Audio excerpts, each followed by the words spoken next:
তাকে তার ফোনে নানান ধরনের কথাবার্তা, অশ্লীল কথাবার্তা, গালাগালি করা হচ্ছে। আদালত কমেন্ট করেছেন যে আইন সবার জন্যই সমানভাবে প্রযোজ্য হবে। স্পেশালি শেখ হাসিনাকে ডিফেন্ড করার জন্য একজন লয়ার জেরাই খান পান্না তাকে নিয়োগ দেওয়া হয়েছে। আজকে প্রথমে এই আদালত যে আদেশটা দিয়েছেন সেটা হচ্ছে সোশ্যাল মিডিয়া সহ বিভিন্ন গণমাধ্যমে এই ট্রাইব্যুনালের বিভিন্ন প্রসিডিংস এবং ট্রাইব্যুনালের বিচারকদের ছবিকে বিকৃত করে নানান ধরনের ব্যঙ্গাত্মক নানান কথাবার্তা বিভিন্ন জায়গায় প্রচারিত হচ্ছিল এবং সেখানে আইনকে ভায়োলেট করে যেগুলো সত্য বিষয় নয়, যেগুলো ফ্যাক্টস নয়, সেরকম ফ্যাক্টসকে টুইস্ট করে মিথ্যা তথ্যের উপর ভিত্তি করে এই ট্রাইব্যুনালের সম্মান যেটা জনমনে সেটাকে বিঘ্নিত করার জন্য, সেটাকে হানি করার জন্য নানান ধরনের অপপ্রচারমূলক পোস্ট দেওয়া হচ্ছিল। এটা ট্রাইব্যুনালের নজরে এসছে এবং এর আগে আপনারা জানেন যে কয়েকদিন আগে ট্রাইব্যুনালের চেয়ারম্যান একটা জিডিও করেছেন যে তাকে তার ফোনে নানান ধরনের কথাবার্তা, অশ্লীল কথাবার্তা, গালাগালি করা হচ্ছে। এই সবগুলো বিষয়কে সামনে নিয়ে আদালত সুমোটো অর্থাৎ নিজের থেকে আদালত স্বপ্রণোদিত হয়ে একটা আদেশ দিয়েছেন।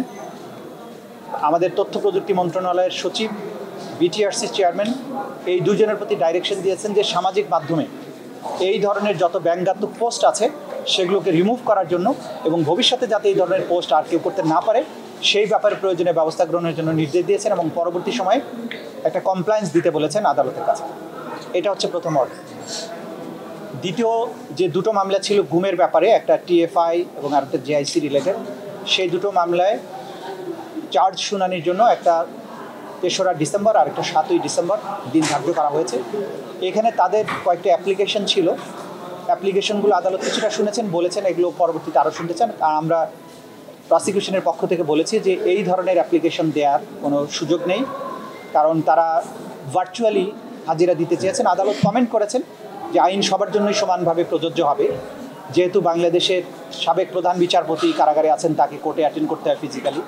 অ্যাপেলেট ডিভিশনের বিচারক, সিনিয়র মন্ত্রী, বিভিন্ন পর্যায়ের মানুষ যারা আসামি হয়েছেন তারা রেগুলারলি আদালতে সশরীরে হাজিরা দেন। সুতরাং এখানে ডিফারেন্ট কোনো ঘটনা ঘটেনি, যে কারণে অন্য কোনো বিশেষ বিবেচনায় কাউকে ভার্চুয়ালি হাজিরা দেওয়ার বিষয়টা অ্যালাউ করতে হবে, এই বিষয়টা আদালত প্রয়োজন মনে করেন না। তারা মনে করেন সকল নাগরিক আইনের দৃষ্টিতে সমান, সবাইকে ইকুয়াল ট্রিটমেন্ট দেওয়া উচিত।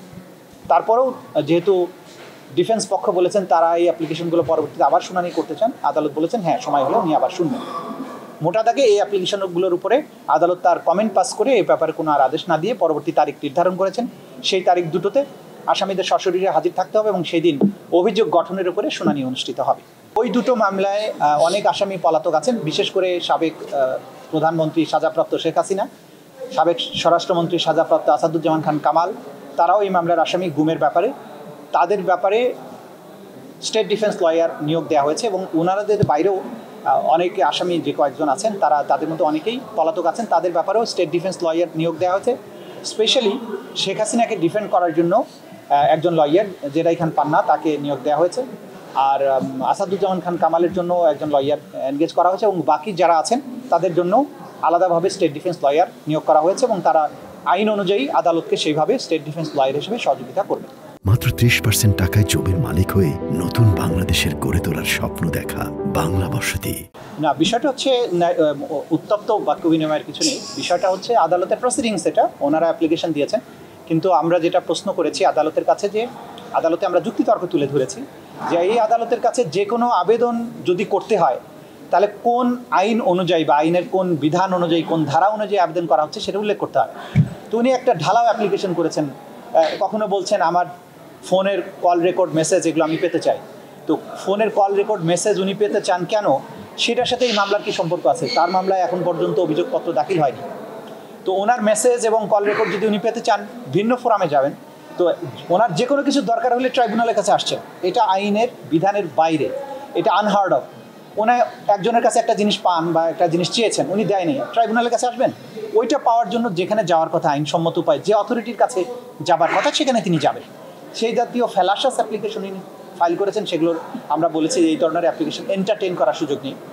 আরেকটা অ্যাপ্লিকেশন করেছেন যে ইন্টারোগেশনের সময় তার আইনজীবী তারা উপস্থিত থাকবেন ওই রুমে।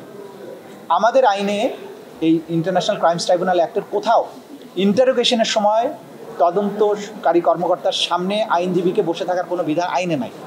কিন্তু এই আদালত বিশেষ করে স্বচ্ছতার স্বার্থে একজন আইনজীবীকে আসামিকে যখন জিজ্ঞাসাবাদ করা হয় তার পাশে মিনস পার্শ্ববর্তী কোনো রুমে উপস্থিত থাকার জন্য পারমিশন দিয়ে থাকেন এবং 2010 সালে যখন ট্রাইব্যুনাল প্রতিষ্ঠিত হয় সেই সময় থেকে এই নিয়মটা মানা হচ্ছে যে যখনই কোনো আসামিকে জিজ্ঞাসাবাদ করা হয় তদন্ত সংস্থায় তার একজন আইনজীবী যদি ইচ্ছা করেন তাহলে তিনি উপস্থিত থাকবেন পাশের রুমে এবং ইন্টারভালের সময় বা যখন দরকার হবে তখন উনি গিয়ে তার সাথে দেখা করতে পারবেন, তার কোনো সমস্যা আছে কিনা জিজ্ঞাসা করতে পারবেন।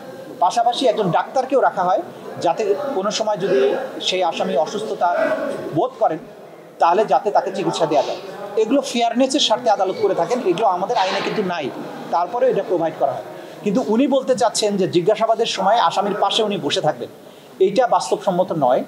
এবং যেহেতু তিনি আসামির আইনজীবী হলেও তিনি তার সম্পর্কে বোন এবং সেখানে তাকে এই জিজ্ঞাসাবাদের যে মূল উদ্দেশ্য তার কাছ থেকে তথ্য উদ্ঘাটন করা সেটার ক্ষেত্রে কিন্তু বিঘ্ন সৃষ্টি হবে। সেই জন্য তদন্ত সংস্থা বলেছেন যে তারা তাকে পার্শ্ববর্তী রুমে রাখতে পারবেন কিন্তু তার জিজ্ঞাসাবাদের সময় তার সামনে বা মুখোমুখি রাখতে পারবেন না। এবং আরও কিছু বিষয় তিনি উত্থাপন করেছেন যে জিজ্ঞাসাবাদ করার জন্য কে উপস্থিত থাকবে কে থাকবে না। আমরা খুব সুস্পষ্টভাবে দেখিয়েছি যে জিজ্ঞাসাবাদ করার স্বার্থে তদন্তকারী কর্মকর্তা যাকে প্রয়োজন মনে করবেন যে এই জিজ্ঞাসাবাদটাকে ফ্রুটফুল করার জন্য তাকেই পাশে রাখতে পারবেন। অনেক সময় আপনারা জানেন যে আসামিদের কাছ থেকে তথ্য উদ্ঘাটনের জন্য ভিকটিমদেরকে তার মুখোমুখি করা হয়, যে এতক্ষণ যে অস্বীকার করছিল যখন ভিকটিমের মুখোমুখি হয় তখন কিন্তু আসামি সত্য বলতে বাধ্য হয়। এইরকম প্রক্রিয়া তদন্ত সংস্থা ফলো করছেন, কিন্তু সেই প্রক্রিয়ার মধ্যে তিনি না গিয়ে সিন ক্রিয়েট করার চেষ্টা করেন, সবসময় তদন্তের কাজগুলোকে বিঘ্নিত করার চেষ্টা করেন, কোর্টের মধ্যে এসে আননেসেসারি অ্যাপ্লিকেশন দিয়ে কোর্টের সময় নষ্ট করার চেষ্টা করেন। এই বিষয়গুলো আমরা আদালতে তুলে ধরেছি যেগুলো আইনসম্মত নয়, এগুলো বিচার প্রক্রিয়াকে বাধাগ্রস্ত করার শামিল। এবং আমরা বিশেষভাবে বলেছি যে স্পেসিফিক্যালি এই যে আসামি জিয়াউল হাসান তার বিরুদ্ধে সোফার যে সমস্ত এভিডেন্স এসছে তদন্ত সংস্থার মাধ্যমে আমরা যেটা জানি যে তিনি শত শত মানুষকে গুম করে হত্যা করেছেন, তাদেরকে পেট কেটে নদী নালায় খালে বিলে তাদের লাশকে ফেলে দিয়েছেন। এই জাতীয় অসম্ভব শক্তিশালী এভিডেন্স আমাদের কাছে আছে। এরকম একটা দুর্ধর্ষ খুনি বা দুর্ধর্ষ যে আসামি যার বিরুদ্ধে এত খুনের অভিযোগ আছে, গুমের অভিযোগ আছে, তার ব্যাপারটা তদন্ত সংস্থাকে তার মতো করেই ডিল করতে দিতে হবে।